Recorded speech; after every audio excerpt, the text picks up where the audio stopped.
they seek to reach all the corners of the earth. Assalamu alaikum wa rahmatullahi wa barakatuh. Welcome to Roundup, where we bring you a mix of interesting and informative reports from around the world. Without further ado, let's start off with the headlines.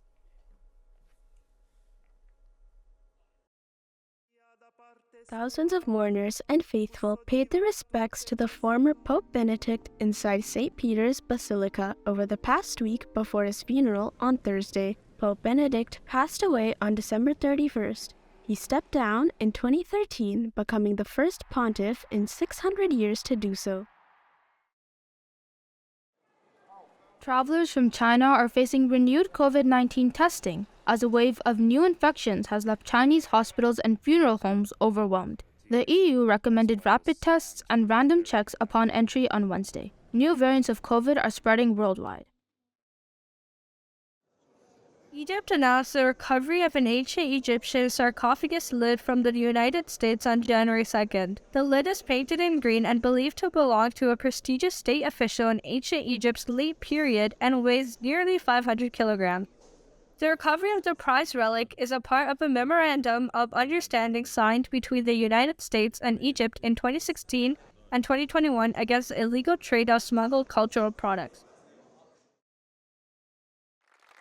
Argentina football star Lionel Messi was back on pitch on Thursday after a victorious World Cup stint. Players are back in training sessions for their respective clubs this week after the month-long tournament, followed by a brief hiatus for many. The 35-year-old forward was welcomed back by Paris Saint-Germain with the Guard of Honor on Wednesday ahead of next week's Coupe de France matches. Hundreds of Egyptian school children gathered in the Grand Egyptian Museum to turn piles of Lego blocks into renewable energy structures. The aim of the 6th edition of the competition was to find solutions for storing, distributing, and transporting renewable energy by creating Lego structures. It's hard to believe we're just a week into the New Year's. Did you go to watch any fireworks this year, Nasser? No, I didn't this time, because it can be so dangerous when you're out there and there are so many people, so I prefer to just stay at home. Yeah, no, you're right. It can be very dangerous out there. But we here at Roundup have got some tips in case you find yourself in a crowd crush. Let's take a look.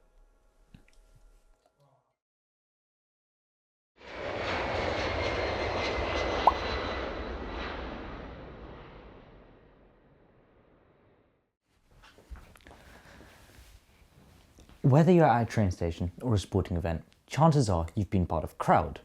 But crowded spaces can go from fun to deadly very quickly. A recent example of this is in South Korea, where more than 150 people died in a crowd crush. Experts say there's a way to survive it. And there is. I'm going to give you 5 tips on how to survive a crowd crush. Before I tell you the tips, it's important to recognize when a crowd is becoming dangerous. If a crowd is moving, then slowing, that is a sign of crowd density increasing. It's also important to listen to crowd sounds. If you hear cries or distress or discomfort, it's a signal that things are getting out of control. If unfortunately you find yourself as a member of a crowd, try to adopt the position of a boxer-like stance. That's one foot in front of the other and knees slightly bent. This reduces the chances of you falling over. Tip number 2 is to keep your hands up. Using your dominant hand, grab your other forearm and get your elbows slightly out. This protects your chest and stops people from pushing against you, maintaining your breathing room. When you are in distress, it is natural to want to shout, but this wastes both your oxygen and your energy. You actually want to focus on staying calm and keeping your head up for maximum oxygen intake. If you drop your phone, or drop anything else, you may risk falling yourself if you try and pick it up, so try not to. If you do fall, you want to try and curl into a fetal position and using your hands protect your head. Try and stay on your sides and avoid your front and back because you're more vulnerable in those positions. Lastly, always remember to go with the crowd then against it. It's tempting to try and resist the force of hundreds of people, but it's impossible to win. So there you have it. To survive a crowd crush, remember to stay on your feet in a boxer-like stance, keep your hands up protecting your chest, avoid shouting, and focus on getting more air. If you fall, remember to go into a fetal position and go with the crowd, not against it. I hope you find these tips helpful and easy to remember. Unfortunately, we can't control the situation we're in all the time. However, try to stay calm. This will increase your chances of survival and reduce the probability of you getting hurt. Stay safe, and I'll see you later. Jazakallah. Thank you, Ghani, for that report. You know, I feel much safer going out in large crowds now. No problem. We are so fortunate to have Hazur's guidance every week in his Friday sermon. And with that said, let's now go to Islamabad to hear the recent summary of his latest Friday sermon. Assalamu alaikum, my dear brothers and sisters. In this week's Friday sermon, beloved Hazur Ayyadallah Ta'ala bin Nasr Aziz spoke about the importance of sacrificing wealth and narrated some accounts regarding the end of the 65th year of Waqf Jadid. Did you know the Waqf Jadid scheme was announced on 27 December 1957 by Hazrat Khalifatul Masih II Razil Anhu? During this week's Friday sermon, Hazur Ayyadallah Ta'ala bin Nasr Aziz began his sermon by reciting chapter 3 verse 93 from the Holy Quran, which states, "Never shall you attain to righteousness unless you spend out of that which you love, and whatever you spend, Allah surely knows it well." Whilst explaining the verse, Hazur quoted the promised Messiah ﷺ, who said that true goodness, which leads to the pleasure of Allah the Almighty, cannot be achieved until one spends out of that which they love for the sake of humanity. Hazur Ayyadallah Ta'ala bin Nasr Aziz said that this is the great importance which God Almighty has given to financial sacrifice. Dear brothers and sisters, this is a great reminder and way of gaining the love of Allah the Almighty by sacrificing that which we feel is very close to us so that we can grow in our relationship with Allah. Beloved Hazur in this week's sermon said that usually the first sermon in January is dedicated to announcing the new year of Waqf Jadid. Hazur Ayyadallah Ta'ala bin Nasr Aziz said that he would present examples of people offering financial sacrifices, which not only enable them to gain rewards, but their faith also increases. Hazur Ayyadallah Ta'ala bin Nasr Aziz said that there is an example from Liberia where a local missionary went to a newly converted village for the collection of funds for Waqf Jadid. There was a youngster who went home to bring some money. However, his mother said that they had nothing.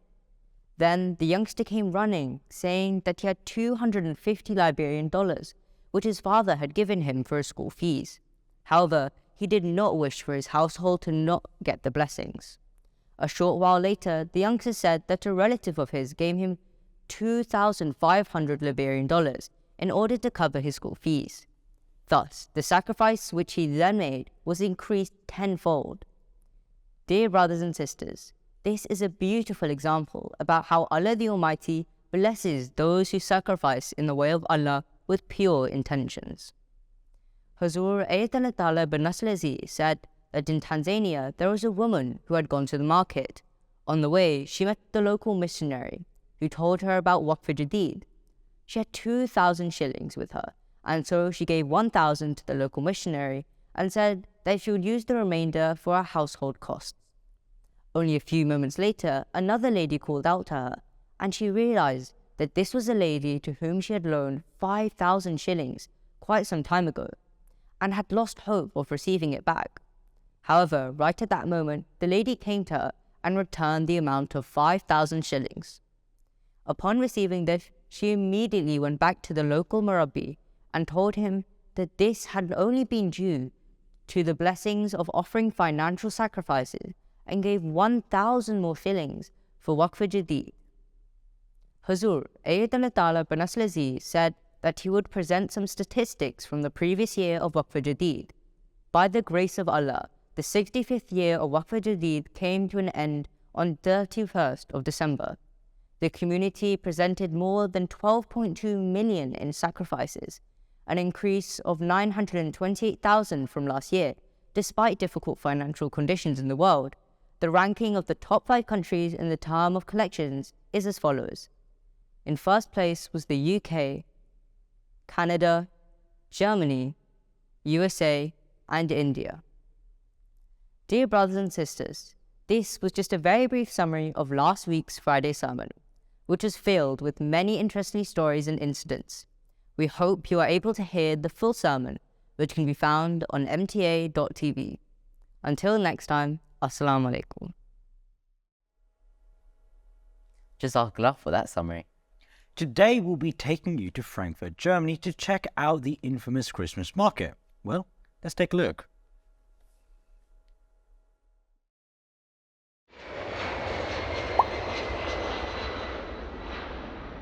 Letztens waren wir mit der Klasse auf einem Ausflug in der Innenstadt. Da sind wir über den Weihnachtsmarkt gelaufen. Nachdem ich dort war, hat mich die Tradition des Weihnachtsmarkts sehr interessiert. Deshalb habe ich mich ein bisschen schlau gemacht. Und das habe ich herausgefunden. Der Weihnachtsmarkt ist wohl einer der ältesten und größten Deutschlands. Er findet in der Frankfurter Innenstadt rund um die Hauptwache und dem Römerberg herum statt. Laut Urkunden fand dieser Markt schon 1393 statt. Damals hieß er Christkindches Markt. Und erst zu Beginn des 19. Jahrhunderts, also 1800 irgendwas, gab es den Tannenbaum als Weihnachtssymbol. Heute ist der riesengroße Tannenbaum dort ein richtiger Hingucker. Der ist nämlich 32 Meter hoch und leuchtet schon von weitem. Es gab verschiedene Waren, Spielzeuge, Süßigkeiten und weihnachtliche Geschenke. Wusstet ihr, dass die Menschen damals sogar Spielzeuge für ihre Kinder nur auf dem Weihnachtsmarkt kauften? Naja, das alles nie von gestern. Heute gibt es 200 Stände, die von insgesamt 2,5 Millionen Menschen besucht werden. Das ist über 3-mal so viel, wie Frankfurt Einwohner hat. Die Menschen, die dort ihre Stände aufbauen und Sachen verkaufen, müssen lange alles vorher planen.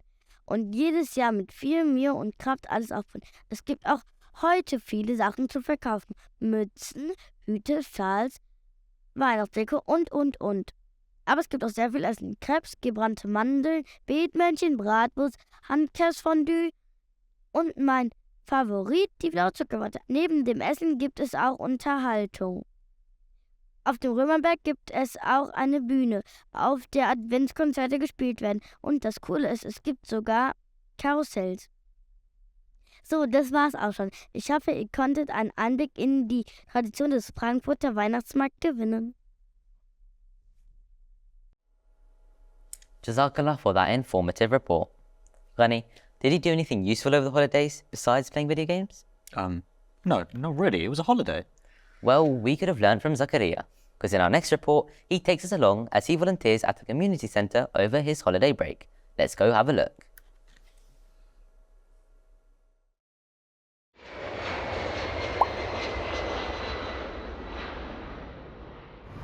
Assalamu alaikum, everyone. As Muslims, we may not celebrate Christmas, but that doesn't mean we can't get together and serve humanity, especially those who may not have the means to celebrate. I'm here today in Rochester, Kent at Quakers Meeting House, where volunteers from all walks of life have gathered to serve the homeless and needy. Let's go inside. The Quaker Meeting House have been welcoming hosts to the needy for several years, and this year has been no exception. We managed to get there early, and it was all hands on deck before the arrivals of the guests, but I managed to sneak in a quick chat with one of the main organisers. Also the Quaker Meeting House has been going here for 12 years. I'm in charge for about 9 of them. In charge in a loose kind of term. We all work together, we all need each other. It's been 10 years, every Saturday, regardless. It is Christmas Eve. If it's Christmas Day, we're still in, New Year's Day, we're still in. And every Saturday, 2 to 4. We run entirely on donations, both monetary and practical. We've never had any money worries. We don't go forward on a large bank balance. We keep it quite low because we absolutely know that money comes in, particularly at Christmas. There's about 14 volunteers who are in the rota of 10 a week, and that's stable, and it means we can get all the volunteers every week. There's other people who support us with goods and gifts and different things, helps on the way, but something, the core of 40 volunteers. The guests are starting to arrive, so we better get moving. We welcome the guests by giving them gifts and a warm drink, followed by a delicious pasta for lunch. They sure had big smiles on their faces. Wow, it was so great to see a huge turnout today, and I have had a very humbling experience. No matter where we are, we must always use every opportunity to show love for all, hatred for none. Until next time, Assalamu alaikum. Jazakallah for that inspiring report. Also, over the Christmas period, the West Coast held their annual Jalsa Salana. Let's head over there and check it out.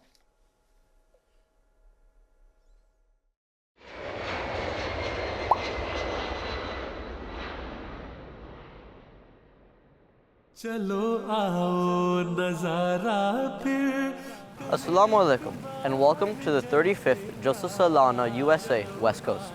Over the last 3 years, we have not been able to hold this blessed event due to the COVID-19 pandemic.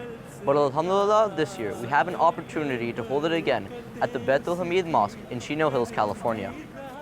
You can feel the love and excitement in the Jalsa atmosphere as members greet each other, pray together, and listen to speeches together to increase their spiritual and moral knowledge. With this message of all praise belongs to God, who is the Lord of all creation, all peoples, all races, all ethnicities, all creation, we can end hate in America and in the world forever. Imagine a world where there's no hate and there's love for all and hatred for none. To have a direct relationship with our preceptor, Hazrat Masih Maud alayhi salam, we have to read about him, we must know him, and we must listen to his words. He is the Imam of the time, and we cannot love him in abstract.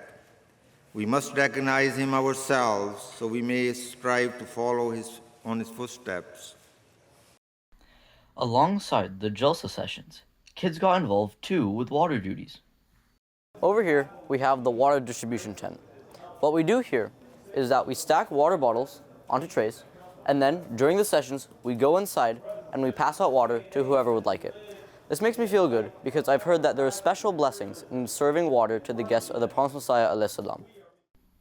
Let's hear what the Athfal have to say about their water duty experience. When I give water to people and make them smile, I'm catching all the blessings. They're not running away from me. God is giving me more blessings as I do that work.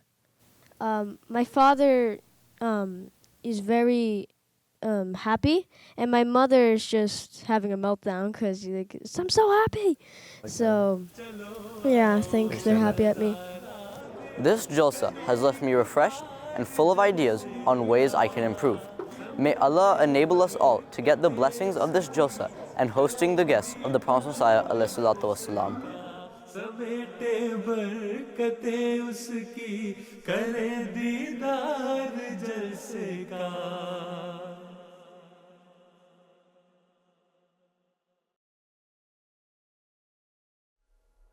Jazakallah for that report. That's all we have time for today. Don't forget to join us next week and the weeks ahead when we'll be covering even more interesting topics, including Jalsa Salanas from around the world.